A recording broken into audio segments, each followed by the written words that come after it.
Ma'am सी food stall ओरकदोरिबनी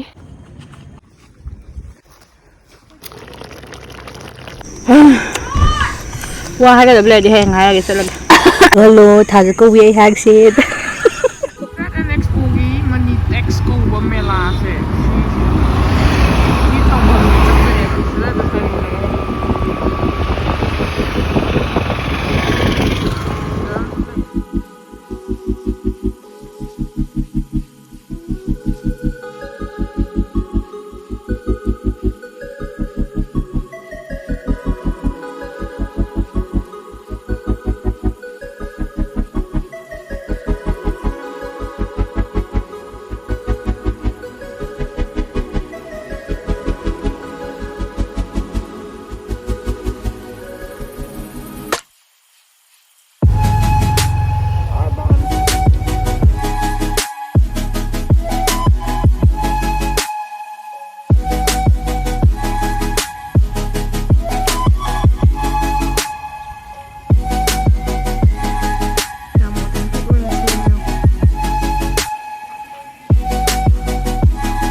ma'am loan सेमखिदे सेमदो वाटलिबा हट मचा मचा साले साइनेबा दुगो चाइथोरखिदोनेबा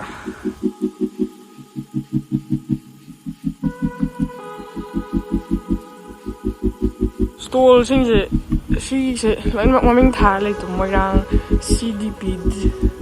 सिदे बिष्णुपुर की सी मनुंग रे पूरा वाह गली दा yang authentic oihenba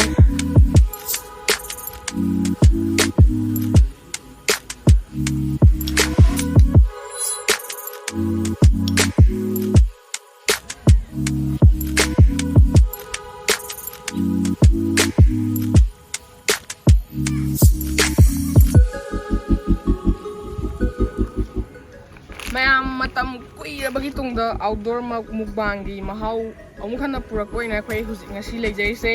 Nilakuti urban hub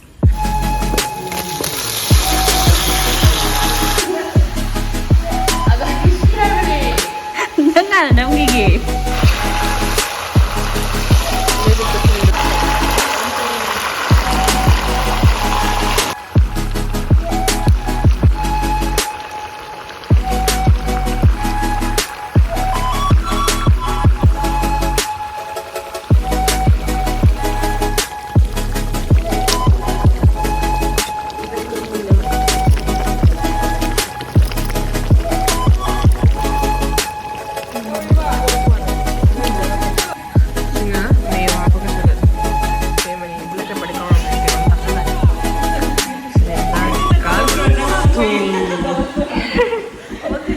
ma'am सी फूड स्टॉल ओरकदोरिबनी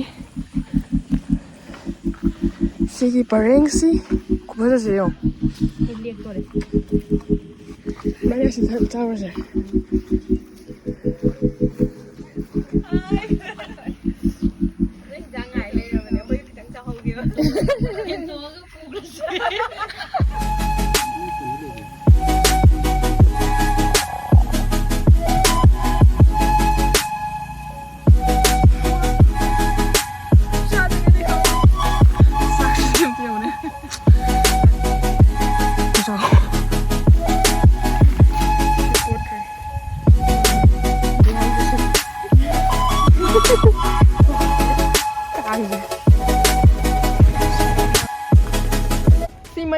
डेकोरेशन फजाना सेमी मैम से मैम की दमकतने हंदक नवंबर की लाकलिबा तारीख 5 दगिना 13 फाउबा Manitex Manipur international textile expo से डेट 5 तैना 14 फाउ नवंबर की पांगथोकजरगनी दना मैम सिदा सोई सोइदना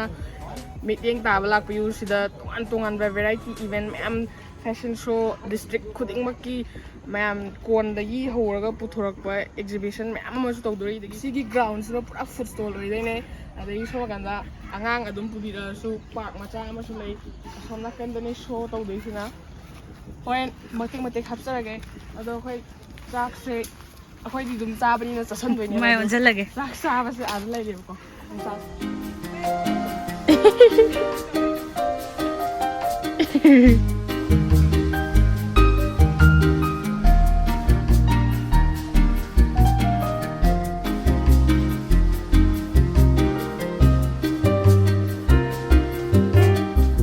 ꯑꯍꯥꯟꯕꯗ ꯏꯟꯖꯥꯡ ꯄꯨꯂꯛꯄꯨ ꯂꯦꯡꯖꯔꯤ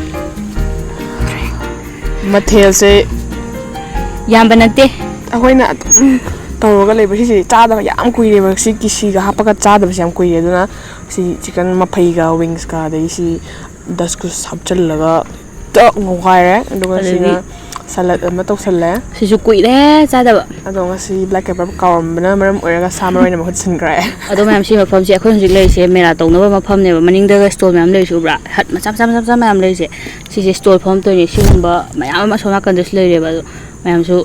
ꯃꯤꯠꯌꯦꯡ ꯇꯥꯕ ꯂꯥꯛꯄꯤꯌꯨ ꯃꯇꯝꯁꯨ ꯌꯥꯝ ꯁꯥꯡꯅ ꯂꯩꯗꯣꯏꯅꯦꯕ ꯑꯗꯨꯅ ꯑꯅꯧꯕ ꯐꯤ ꯏꯌꯣꯡꯗꯒꯤ ꯀꯛꯑꯒ ꯄꯨꯈꯠꯂꯛꯄ ꯃꯌꯥꯝꯗꯣ ꯗꯤꯁꯇ꯭ꯔꯤꯛ ꯃꯅꯤꯄꯨꯔꯗ ꯂꯩꯔꯤꯕ ꯗꯤꯁꯇ꯭ꯔꯤꯛ ꯂꯣꯏꯅꯃꯛ ꯁꯤꯗ ꯑꯦꯛꯖꯤꯕꯤꯁꯟ ꯑꯣꯏꯅ ꯇꯧꯗꯣꯏꯅꯦꯕ ꯑꯗꯨꯒ ꯌꯥꯝ ꯅꯨꯡꯉꯥꯏꯕ ꯑꯃꯅ ꯅꯨꯡꯗꯥꯡ ꯈꯨꯗꯤꯡꯒꯤ ꯐꯦꯁꯟ ꯁꯣ ꯏꯚꯦꯟꯠ ꯑꯃ ꯑꯦꯛꯁꯄꯤꯁꯦꯜ ꯑꯣꯏꯅꯁꯨ ꯍꯥꯞꯆꯗꯣꯏꯅꯦꯕ ꯗꯤꯁꯇ꯭ꯔꯤꯛ ꯈꯨꯗꯤꯡꯒꯤ ꯍꯥꯏꯗꯤ ꯉꯁꯤꯅ ꯏꯝꯐꯥꯜ ꯏꯁꯀ ꯋꯦꯁꯀ ꯑꯗꯨ ꯑꯗꯒꯤ ꯍꯌꯦꯡꯅ ꯕꯤꯁꯅꯨꯄꯨꯔ ꯑꯗꯨ ꯑꯗꯩ ꯃꯊꯪꯗꯅ ꯇꯃꯦꯡꯂꯣꯡ ꯑꯗꯨ ꯎꯈ꯭ꯔꯨꯜ ꯑꯗꯨ ꯑꯗꯥ ꯂꯣꯏꯅꯃꯛ ꯇꯧꯗꯣꯏꯅꯦꯕ ꯅꯨꯡꯇꯤꯒꯤ ꯗꯦꯠ 5ꯇꯒꯤ ꯍꯧꯔꯒ 14 ꯐꯥꯎꯕ ꯅꯣꯕꯦꯝꯕꯔꯒꯤ ꯑꯗꯨꯅ ꯃꯐꯝꯁꯨ ꯌꯥꯝ ꯅꯨꯡꯉꯥꯏꯅꯤꯗ ꯀꯨꯆꯤ ꯁꯤꯗ ꯑꯔꯕꯥꯟ ꯍꯕ ꯍꯥꯏꯌꯦꯕꯀꯣ ꯑꯗꯨ ꯃꯈꯣꯏꯅ ꯈꯪꯕꯗꯤ ꯑꯣꯔꯀꯤꯠ ꯌꯧꯗ꯭ꯔꯤꯉꯩ ꯂꯩꯁꯅꯥꯒꯤ ꯀꯩꯅꯣ ꯂꯩꯕꯗꯣ ꯑꯣꯏꯗꯣꯏꯅꯦ ꯂꯩꯁꯅꯥꯒꯤ ꯐꯦꯛꯇ꯭ꯔꯤ ꯂꯩꯕꯗꯣ ꯑꯗꯒꯤ ꯈꯇꯪ ꯊꯧꯒꯠꯂ ꯑꯩ ꯊꯕꯤ ꯌꯥꯅꯒ ꯆꯥꯖꯒꯦ ꯈꯨꯠꯁꯦ ꯁꯥꯏꯅ ꯍꯥꯝꯃꯦꯀꯣ ꯁꯤꯁꯦ ꯑꯩ ꯍꯧꯖꯤꯛ ꯎꯃꯣꯔꯣꯛꯀꯤ ꯏꯟꯐ꯭ꯂꯨꯌꯦꯟꯁ ꯈꯔ ꯂꯩꯌꯦꯕ ꯑꯩ ꯇꯤꯟꯅꯔꯤꯕ ꯃꯌꯥꯝꯗꯣ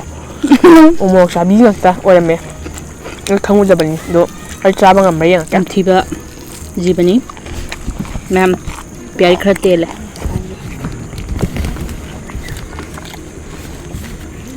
ꯃꯣꯔꯣꯛꯇꯣ ꯑꯩ ꯆꯤꯛ ꯉꯝꯃꯔꯣꯏ ꯍꯤꯔꯣꯏ ꯉꯁꯥꯏ ꯃꯣꯔꯣꯛ ꯍꯥꯞꯀꯅꯣ ꯏꯕꯥꯅꯤ ꯐꯨꯅꯈꯤꯕ ꯇꯧꯔꯨꯔꯦ ꯑꯩꯅ ꯎꯃꯣꯔꯣꯛ ꯑꯅꯤ ꯍꯥꯞꯆꯤꯜꯂꯦ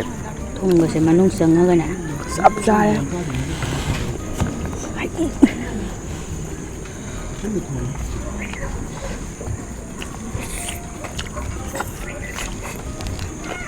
ꯅꯪꯅ ꯃꯥꯏꯗ ꯊꯣꯡꯒꯦ ꯇꯧꯋꯥꯏ ꯑꯩꯁꯨ ꯑꯗꯨꯝ ꯆꯥꯅꯤꯡꯉꯦ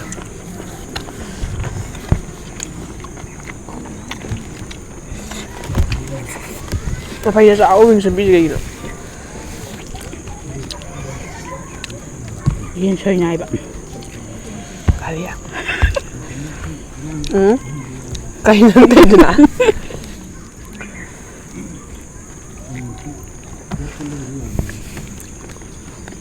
ꯎꯃꯣꯔꯣꯛꯁꯦ ꯙꯞꯅꯤ ꯙꯞ ꯎꯃꯣꯔꯣꯛꯁꯦ ꯂꯥꯁꯇ ꯆꯥꯗꯣꯏꯅꯦ ꯂꯣꯏꯕꯧ ꯌꯦꯡꯕꯤꯌꯣ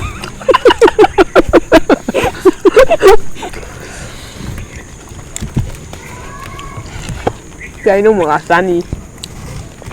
ꯂꯣꯏꯕꯧ ꯌꯦꯡꯕꯤꯌꯣ ꯃꯌꯥꯝ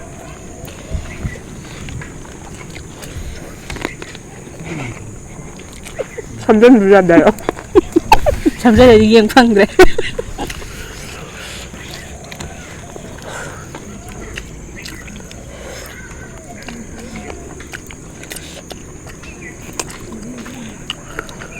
ꯌꯦꯟꯗ ꯑꯩꯅ ꯈ꯭ꯋꯥꯏ ꯄꯥꯝꯕ ꯄꯥꯔꯠꯁꯦ ꯋꯤꯡꯁ ꯑꯣꯏ ꯂꯩꯔꯝꯃꯦ ꯑꯩ ꯍꯟꯗꯛꯇ ꯈꯪꯉꯦ ꯌꯦꯟ ꯑꯩꯅ ꯈ꯭ꯋꯥꯏꯗꯒꯤ ꯄꯥꯝꯕ ꯄꯥꯔꯠꯁꯦ ꯌꯦꯟ ꯑꯣꯏ ꯂꯩꯔꯝꯃꯦ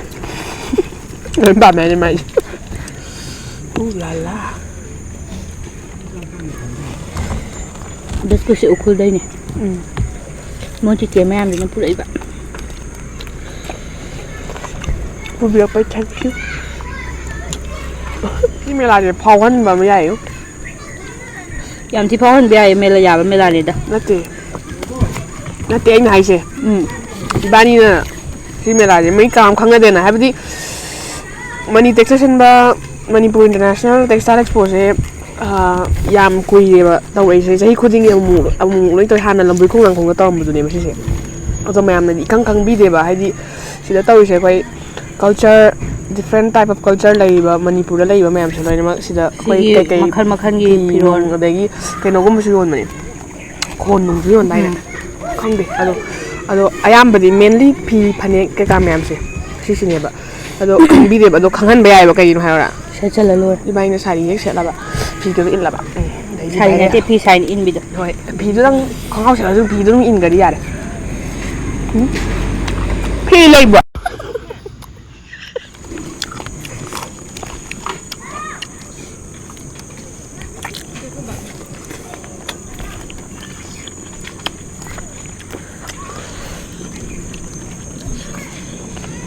ꯃꯁꯤ ꯌꯦꯟ ꯃꯆꯨꯁꯤ 이바니ꯒꯤ ꯃꯆꯨꯗꯤ ꯅꯠꯇꯦꯀꯣ ꯅꯠꯇꯦ 이바니ꯒꯤꯗꯤ ꯉꯧꯆꯣꯛ ꯉꯥꯡꯕꯅꯤ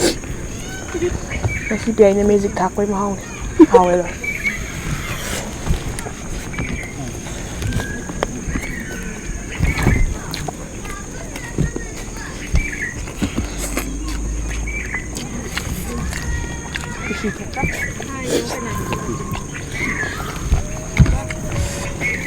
ꯃꯍꯥꯎꯗꯤ ꯆꯥ ꯈꯪꯒꯅꯤ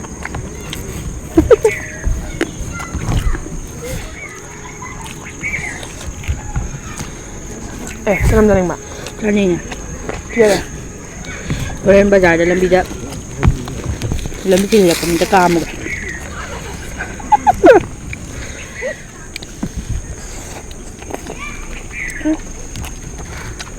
ꯆꯥꯛꯁꯦ ꯌꯥꯝꯕ ꯅꯤꯡꯕꯅꯤ ꯍꯩꯁ ꯉꯥꯏꯈꯣ ꯑꯗꯨꯗꯤ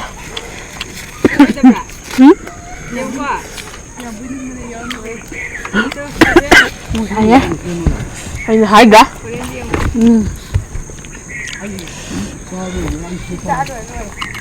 ꯑꯩꯅ ꯃꯣꯔꯣꯛꯁꯦ ꯌꯥꯝ ꯍꯥꯞꯀꯅꯨ ꯍꯥꯏꯕꯅꯦ ꯃꯥꯒꯤ ꯈꯟꯕꯤꯔꯒ ꯃꯥꯅ ꯂꯧꯗꯕ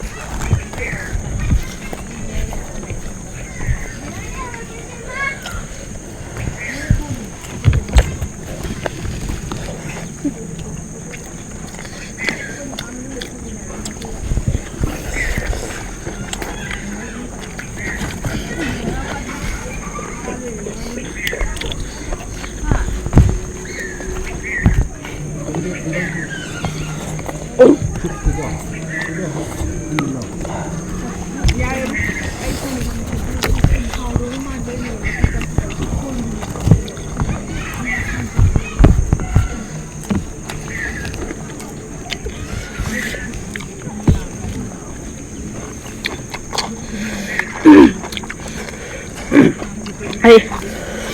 ꯆꯥꯛꯀꯪ ꯆꯥꯒꯦ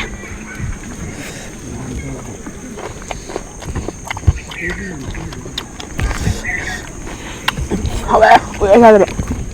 ꯃꯤ ꯆꯥꯛ ꯆꯥ ꯇꯣꯛ ꯍꯩꯀꯨ ꯆꯥꯒꯤꯗꯣꯏ ꯍꯦꯛꯑꯒ ꯑꯗꯨꯁꯨ ꯁꯤ ꯍꯩꯀꯨ ꯃꯈꯣꯡꯗꯅꯤ ꯑꯩꯈꯣꯏ ꯆꯥꯏꯁꯦ ꯅꯨꯡꯗꯥꯡ ꯑꯣꯏꯗꯣꯔꯦ ꯉꯜꯂꯗꯤ ꯈꯣꯟꯒꯗꯣ ꯄꯨꯊꯣꯛꯑ ꯁꯨꯔ ꯆꯥꯔꯛ ꯌꯥꯅꯤ ꯎꯄꯥꯏ ꯂꯩꯇꯦ ꯃꯊꯪ ꯑꯃꯨꯛ ꯂꯥꯛꯄ ꯍꯥꯏꯗꯨꯅꯤ ꯑꯩꯈꯣꯏꯅꯤꯒꯤ ꯍꯟꯗꯛꯁꯦ ꯊꯕꯛꯁꯦ ꯈꯔ ꯑꯃꯨꯛꯇꯧ ꯃꯥꯁꯨ ꯁꯥꯟꯅꯕ ꯆꯠꯄ ꯀꯩꯒ ꯑꯃꯨꯕꯤ ꯃꯥꯟꯗ꯭ꯔꯣ ꯃꯥꯜꯂꯦ ꯑꯃꯨꯕꯤꯗꯣ ꯈꯔ ꯃꯁꯀꯨꯂꯔ ꯑꯣꯏꯕ ꯖꯤꯝ ꯁꯥꯟꯅꯕ ꯑꯃꯨꯕꯤꯗꯣ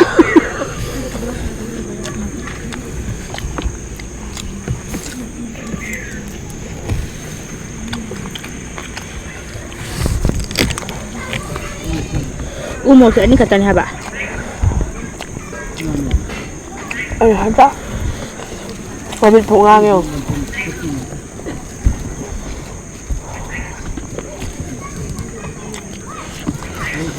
ꯍꯧꯖꯤꯛꯀꯥꯟ ꯎꯃꯣꯔꯣꯛ ꯌꯥꯝ ꯁꯥꯔꯕꯅꯤꯅ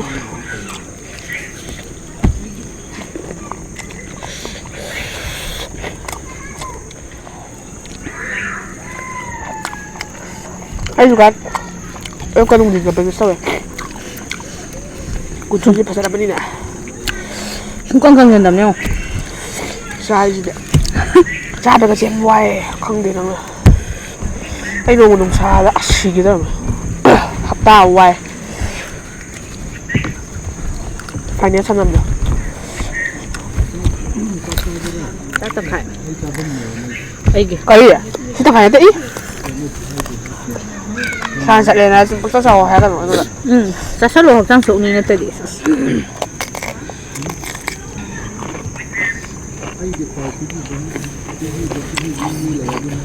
시부 짱짱 가요. 시리? 응. 아, 나 호연 짜는 왜 잘해? 시리 또 가. 제 마히 쫓다 제가 로비라니까. 그 이. 계지 온시라. 이거 오염 해봐. ꯂꯧꯁꯟꯕ ꯌꯥꯏ ꯂꯧꯁꯟꯅꯔꯁꯦ ꯈꯟꯅꯔꯛꯇꯣꯔꯦ 이번에 ꯑꯝꯇ ꯌꯦꯡꯉꯨ ꯍꯥꯏꯕꯅꯦ ꯑꯩ ꯃꯤꯠꯇꯁꯨ ꯅꯪꯒꯤꯗꯣ ꯌꯥꯝ ꯌꯥꯝꯕ ꯌꯦꯡꯉꯣ ꯃꯌꯥꯝ ꯀꯃꯦꯟꯇ ꯍꯥꯏꯕꯤꯔꯛꯑꯣ ꯆꯥꯛꯁꯦ ꯀꯅꯥꯅ ꯌꯥꯝꯒꯦꯅ ꯌꯦꯡꯉꯣ ꯀꯅꯥꯅ ꯌꯥꯝꯒꯦ ꯌꯦꯡꯉꯣ ꯑꯩꯗꯤ ꯃꯔꯩ ꯌꯦꯠꯄꯁꯦ ꯌꯥꯝ ꯇꯟꯕ ꯃꯤꯅꯦꯕ ꯑꯗꯨꯝ ꯉꯥꯡ ꯂꯩꯕꯅꯦꯁꯦ ꯑꯗꯨ ꯑꯣꯏꯔꯁꯨ ꯑꯩ ꯃꯈꯥ ꯇꯥꯔꯛꯇ꯭ꯔꯦꯉꯣ ꯃꯥꯅ ꯇꯥꯍꯧꯔꯤꯁꯦ ꯑꯩꯉꯣꯟꯗ ꯇꯥꯏꯅꯒꯗ꯭ꯔꯁꯦ ꯗꯁꯀꯨꯁ ꯍꯥꯎꯋꯦ ꯗꯁꯀꯨꯁꯀ ꯂꯣꯏ ꯇꯣꯠꯈ꯭ꯔꯦ ꯄꯨꯛꯅꯨꯡꯗ ꯁꯤ ꯅꯪꯅ ꯄꯨꯜꯍꯜꯂꯨꯔꯒ ꯁꯥꯏꯕ ꯄꯣꯠꯅꯤ ꯃꯥꯅꯤ ꯅꯈꯨꯠ ꯅꯁꯥ ꯂꯥꯝꯁꯤꯜꯂꯛꯀꯅꯨ ꯋꯤꯟꯇꯔꯁꯤ ꯁꯥꯏꯅꯁ ꯇꯧꯕ ꯏꯆꯤꯟ ꯏꯅꯥꯎ ꯀꯃꯥꯏꯅ ꯂꯦꯟꯕꯤꯔꯤꯒꯦ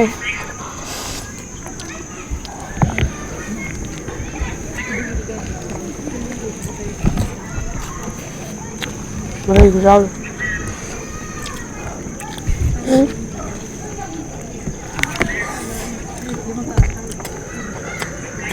ꯁꯄ꯭ꯔꯤꯡ ꯑꯣꯅꯤꯌꯟ ꯁꯥꯡꯅ ꯌꯥꯎꯈ꯭ꯔꯦ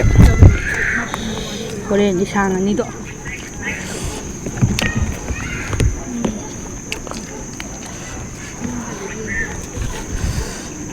ꯆꯝꯄ꯭ꯔꯥ ꯃꯍꯤ ꯈꯨꯍꯣꯝꯁꯦ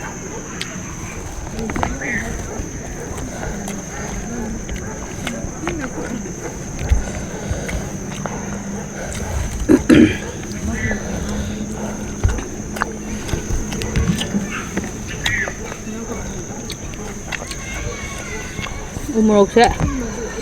짜부슬로 설레 마찬 시장 타는 법 부르게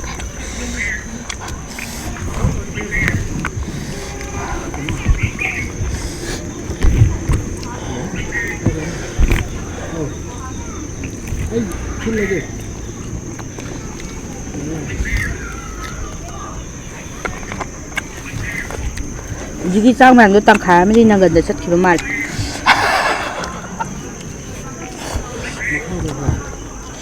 가면이 그래 칼로 비비봐 너 그러면 쫙쫙쫙 들어갈라 합박닝 버장로 좀 야야 합ning là bài đi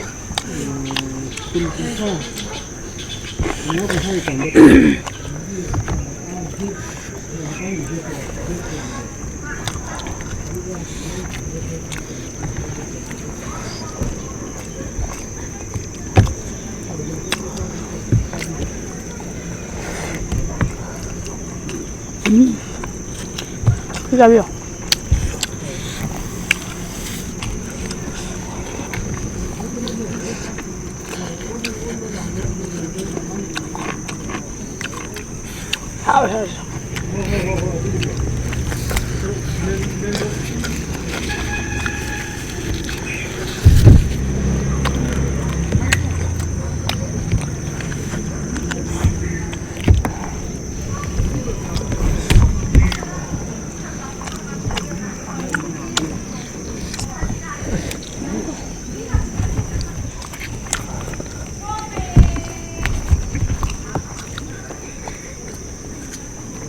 고삐가 왜 지금 생긴다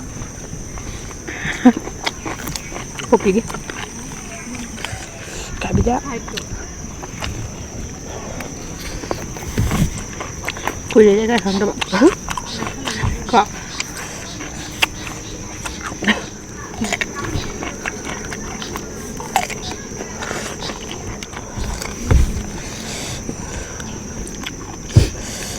낭만다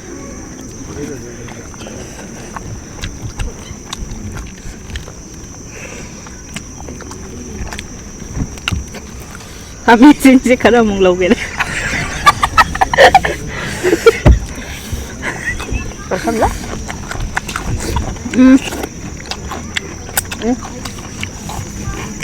감이 좀 볼래 뭐 해봐 벤 잡라